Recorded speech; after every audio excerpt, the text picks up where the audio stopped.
এই সম্প্রতি কয়েকদিন আগে একটা নিউজ দেখলাম যে স্ত্রীকে দামি জুতো কিনে দিতে না পারায় স্ত্রী কর্তৃক স্বামীকে ভৎসনা করা হয়েছে, অর্থাৎ স্বামী ভৎসনা শিকার হয়েছেন এবং সেই অপমানে রাস্তায় তরমুজ কাটার ছুরি দিয়ে সেই স্বামীর আত্মহত্যার চেষ্টা। বিষয়টি আসলে খুবই একটা স্বাভাবিক বিষয় মনে হচ্ছে, কিন্তু একটু গভীরভাবে ভাবলে বিষয়টা আসলে মোটেই স্বাভাবিকভাবে কিন্তু মনে হচ্ছে না।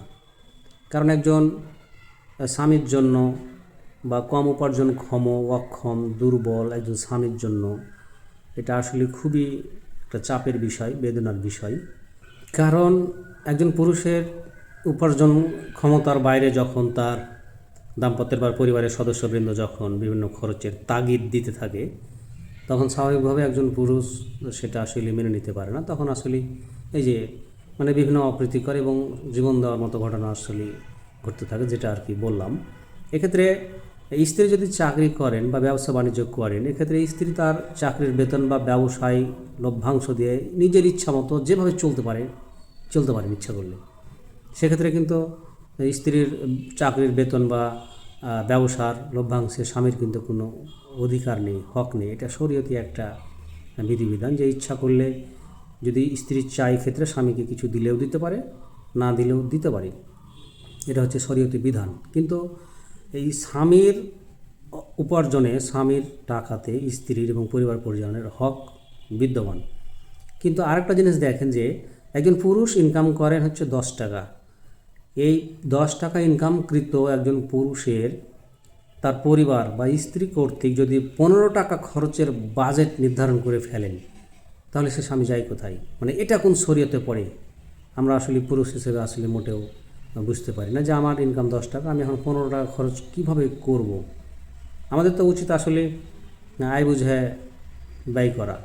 তাহলে আমাদের আসলে জীবনটা একটু নির্ঝঞ্ঝাট, নিষ্কণ্টক এবং সামনের দিকে আর কি এগোতে থাকবে। যখনই আমরা একটা উল্টা কথা বলতে চেষ্টা করব যে ব্যয় বুঝে আয় করো, তখনই আসলে বিষয়টা আসলে একটা নেতিবাচক বিষয় আমাদের চোখে ধরা পড়ে। এবং এখানে একটা বিষয় উল্লেখ করি যে একজন স্বামী স্ত্রীর মাঝে এরকম সম্পর্কগুলো আসলে কেন গড়ে ওঠে, আসলে একজন আরেকজনের উপরে এরকম আসলে বিরূপ কেন হয়ে ওঠেন। এখানে একটা বাস্তবসম্মত কথা বলি, আপনাদের সাথে নাও মিলতে পারে যে একজন বিবাহিত পুরুষ যদি অন্যত্র পরকীয়া করে, তাহলে সে পুরুষটা কিন্তু অতি গোপনে ভয়ে ভয়ে থাকে যে না জানি আমার স্ত্রীর সন্তান জেনে নেবে, ভয়ে ভয়ে থাকে আর কি। দেখবেন যে তখন চোরের মতো থাকে। নিজের স্ত্রীর সন্তানকে রেখে যখন একজন পুরুষ আর একজন নারীর পেছনে ছুটতে থাকে, তখন দেখবেন যে চোরের মতো লুকিয়ে লুকিয়ে অনেক কাজ করবে, সহজে কিন্তু প্রকাশ করতে পারে না। কারণ জেনারেলি তার সমস্যা, কারণ তার সংসার আছে, সন্তান আছে, স্ত্রী আছে। কিন্তু একজন স্ত্রী যখন দেখবেন তার স্বামী আছে এরকম, তিনিও যখন অন্য পুরুষের সাথে এরকম সম্পর্ক রাখার চেষ্টা করবেন, সম্পর্ক গড়ে তোলার চেষ্টা করবেন, তখন কিন্তু তার কিন্তু মেজাজ উগ্রতায় পরিণত হবে। বিষয়টা কেমন হবে জানেন? আমার কুকুর আমার প্রতি ঘ্যাও ঘ্যাও করবে বেশি কখন জানেন?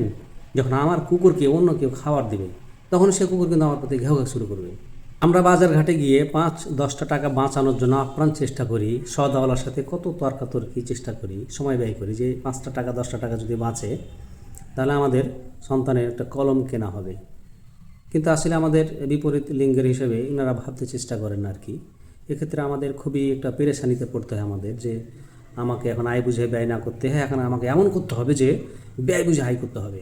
এমন অবস্থায় একজন পুরুষের কিছু করার বা নিরুপায় থাকলেও একজন স্ত্রীর কিন্তু গান গাহার সমস্যা সমাতে। সে গানটা কি জানেন? তো চলেন সে গানটা একটু শুনি।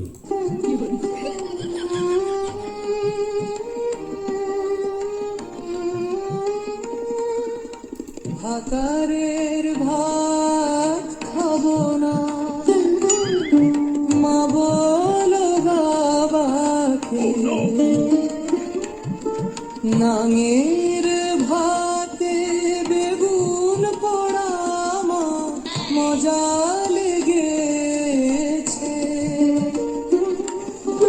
দেওরের হাতে বেগুন পোড়া মা মজা লেগেছে। তো শুনলেন তো গানটা। আসলে এটা একটা ব্যঙ্গাত্মক বা হাস্যাত্মক বিষয় হলেও বিষয়টা আসলে ভাবার আছে। এবং একটু আগে তো বললাম যে একজন নারী তার ইনকামের বা উপার্জিত পয়সা যেভাবে ইচ্ছা খরচ করতে পারেন, যত টাকার যা ইচ্ছা সামগ্রী ব্যবহার করতে পারেন। কিন্তু আমি একজন পুরুষকে আজ পর্যন্ত দেখলাম না যে সে লাখ টাকা কামায় কিন্তু লাখ টাকা জুতা ব্যবহার করে। তিনি 50,000 টাকা কামান কিন্তু 50,000 টাকা জুতা ব্যবহার করেন। কিন্তু বিষয়টা উল্টা দিকে ঘটে, যেখানে অনেক ক্ষেত্রে দেখবেন যে স্ত্রী কিছু করে না কিন্তু তার কিন্তু দামি দামি জিনিসপত্র কেনার কিন্তু তার মানে শখ উঠে। কেন বিষয়টা বুঝি না আসলে, এটা কোন শরীয়তের দৃষ্টিতে হয়, মানে এটা লক্ষণটা কী?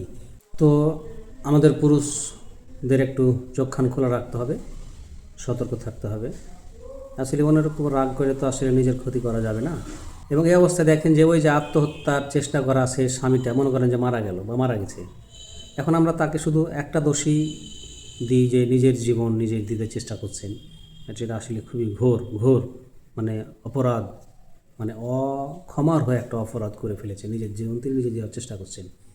কিন্তু তিনি এই কাজটা না করে যদি উল্টা কাজটা করতে চেষ্টা করতেন যে এরকম স্ত্রীর ঘর সংসার করা যাবে না আসলে, মানে এত বেশি চাহিদা সম্পন্ন স্ত্রীর ঘর সংসার এরকম কম উপার্জনক্ষম স্বামীর জন্য করা সম্ভব নয়। তাহলে তো বিবাহ বিচ্ছেদ ঘটতে, যদি বিবাহ বিচ্ছেদ ঘটতো তবে কি ঘটতো? বলতেন যে পুরুষটার চরিত্র খারাপ, তাহলে স্ত্রী চালাতে পারবেন না তাহলে বিয়ে করেছিলেন কেন, ছেলে মেয়ে চালাতে পারবেন না তাহলে বিয়ে করেছিলেন কেন, ছেলে মেয়ের সন্তানদের স্ত্রীর সন্তানদের এত টাকা খরচ, তাহলে কি স্বামী কি জানে না? তখন কিন্তু হাজার দোষে দুষ্ট হতে হতে পুরুষ সমাজকে। সুতরাং একজন পুরুষকে চোখ কান খোলা রাখতে হবে, সতর্ক থাকতে হবে, কোনো অবস্থাতে আসলে নিজের ক্ষতি করা যাবে না। সবাই ভালো থাকেন। আসসালামু আলাইকুম।